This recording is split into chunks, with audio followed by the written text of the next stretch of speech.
Hello, everyone, and welcome to Mosaic Foster Care's third instalment of our live videos. We hope you are all doing well on this slightly rainy Friday. Miserable Friday. Today, I have with me the amazing Sallyann, who has so much knowledge, a real wealth of knowledge and experience of working with us here at Mosaic Foster Care.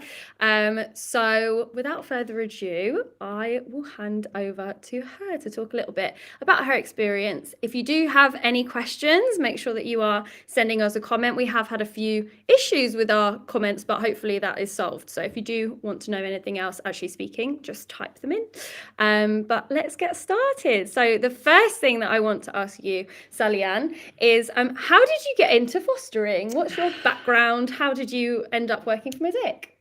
Well, I had no previous experience in fostering or the fostering world at all. I previously, 11, 12 years ago, worked in a jeweller's. I'd worked there for 14 years, so nothing to do with young people at all. But it was something that I had been thinking about and was interested in for quite some time, but I didn't have, and I was very aware that you needed a spare room. And my son was still at home. And I didn't think it fair to throw him out just in order to work with two or more children. So I waited for him to go to university, which he did at 18, which was now about 12 years ago, which gave me the opportunity to then pursue my interest. So that's how it all began. Nice. So 12 years. That's quite a long time. Oh, it's the 11th year with Mosaic. Yeah. Seasoned. Yeah, polite way of putting it, Nadia, thank you. The next question that we have is, so part of Sallyan's role here at Mosaic is support work. So for those of you who maybe haven't heard of support work, if you're anything like me, before I started working here, I had no idea what a support worker was. So can you talk us through a little bit about what that role is and what it is? Okay, well, I kind of have this dual role with the company. So I'm a foster parent who provides respite, or fostering, supportive foster care, but I'm also a support worker. So a support worker works with young people that are in the full-time care of the families that foster with us. And support can look like sessional work on a weekly or 2 weekly basis, 3 weeks a week, typically 6 weeks every other. It can involve supervising family contact for the young person. It can be transport. So it's generally planned, the support sessions, but they can be last minute. They can be emergency support. If the foster parent suddenly is called away, last minute, then I could get a call to see if I could accommodate that young person for some support work. And the kind of activities that we do, it may well look from the outside as if we're just, having a little jolly and and fun out and about, which we are, of course, but it goes far deeper than that. You're hopefully helping the young person to overcome any particular anxieties they might have or issues they're having with practical skills, to basically help them, equip them with skills that they can then carry on into adult life.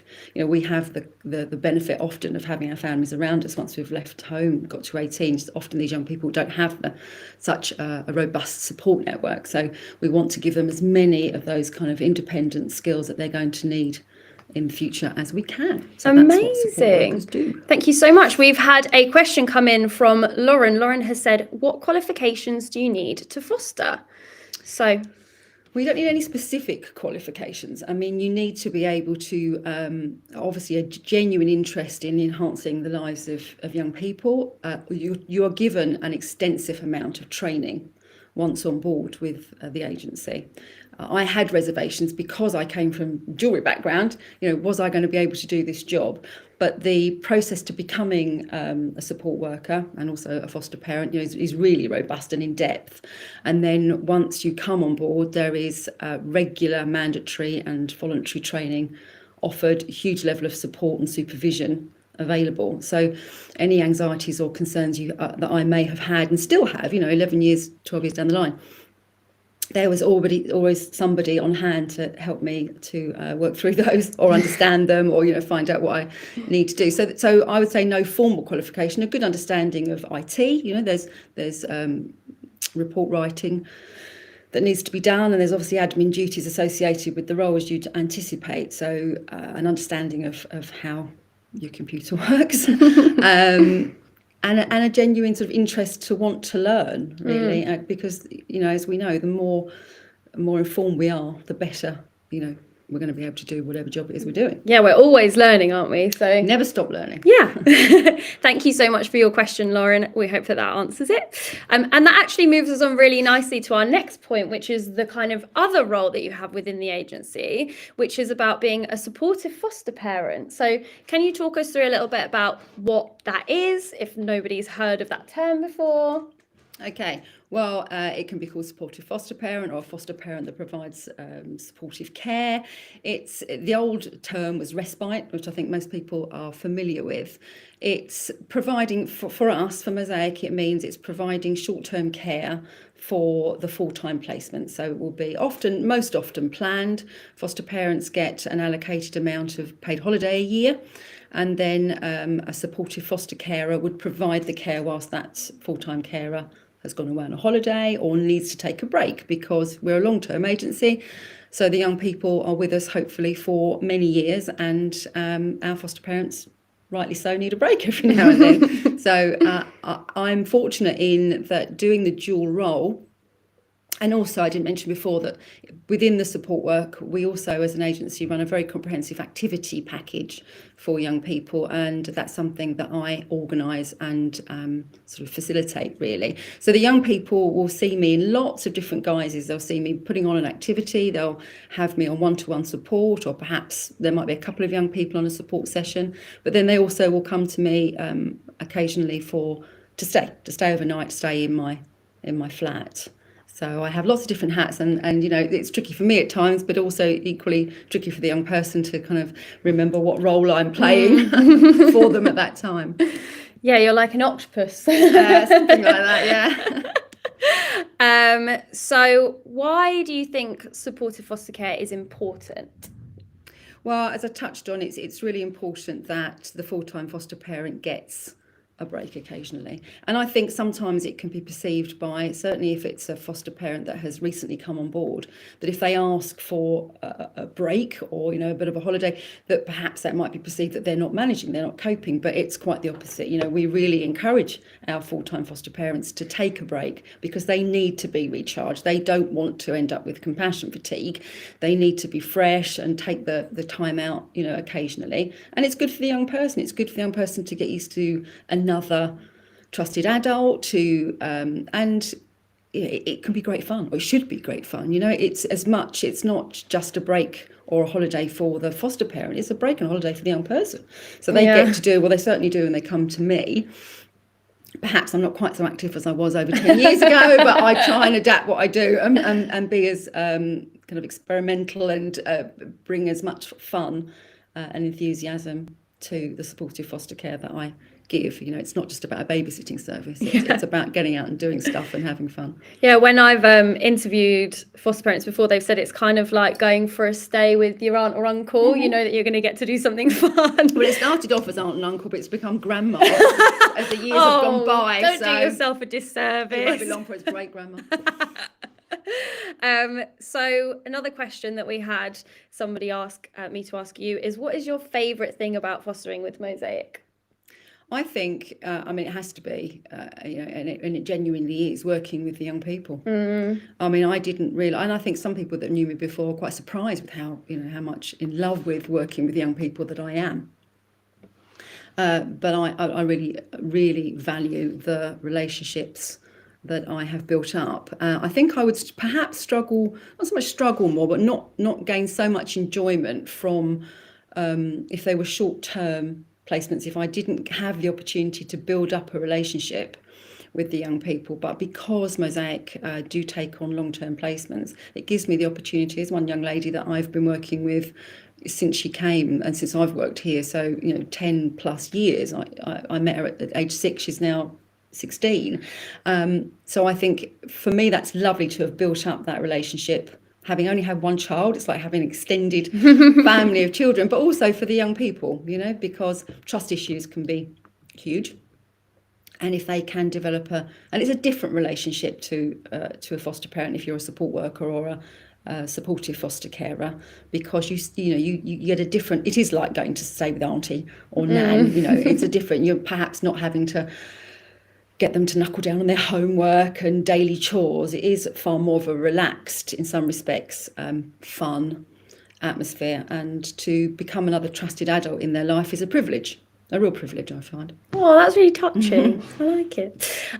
So we've had another question come in from Lauren, and it says, is it the same application process to be a full-time foster parent and a supportive foster parent? Oh, I'm being tested here, aren't I? I've struggled to remember last week, let alone 10, 11 years ago. But yes, it's my understanding it's the same process. It has to be, because you're a foster parent at the end of the day, but you're a foster parent providing supportive foster care, not full-time care. So the application and the assessment process is the same, and at the end of it, and it is in depth, and it is quite soul bearing, but it should be, because we need to know that you're the right person for the job, and you need to know that you're the right person for the job as best you can know these things at the beginning. The only difference is that at the end of it, when I went to panel, I was approved as a supportive foster parent, or a respite foster care at the time, and if I wanted to in the future become a full-time foster parent, who knows, then I would just have to go back and have like an add-on onto my assessment, as I understand it, not start the whole process again to then be reapproved as a full-time foster parent. If you want to know more about the process of becoming a foster parent, our last live was actually with Debbie, who's one of our, she's on our recruitment team. So do make sure you head back. It's available on our YouTube, and you'll be able to find out a little bit more information about the process of fostering, or alternatively, you can head over to our website where we've got a breakdown of the exact process, what you're required to do, what you might need, how long it'll take, all of those kinds of fun things. So we're coming to the end of our live with Sallyann, which makes me sad. Well, that's gone quick. I know, it zooms past. Is there anything that you want to say for somebody who might be on the fence about fostering? I think the advice that I would give to anybody that was thinking of fostering is, do your homework, shop around, look, because there are lots of different forms and types of fostering. There's short-term, emergency, mother-baby, long-term, and perhaps what you think might be what you're looking for, once you've spoken to different agencies and understand all the different types mean, you might change your mind. And realise that it is not a hobby. It's not a pastime, it's a vocation, really. It's a lifestyle, and it's something to be entered into with commitment and conviction, but that it can be an incredibly fulfilling and enriching experience. There's no denying it's hard work. It's a paid role. You are performing a role, but a vital one.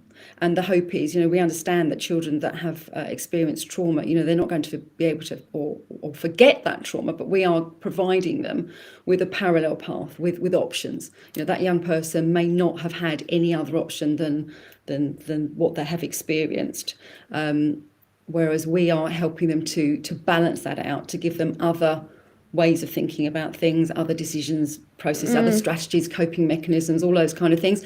So that, and we may never know what we've managed to achieve in the time that we've been working with these young people, looking after these young people. But the hope is, I know that I can refer back and think, oh, there's something that somebody said to me when I was young. They'll never know the impact it had, but it did, inform a positive choice I made. So that's the hope. That there might just be one little thing that you say or you do or you show that young person that they will take away with them and will make a difference in their life.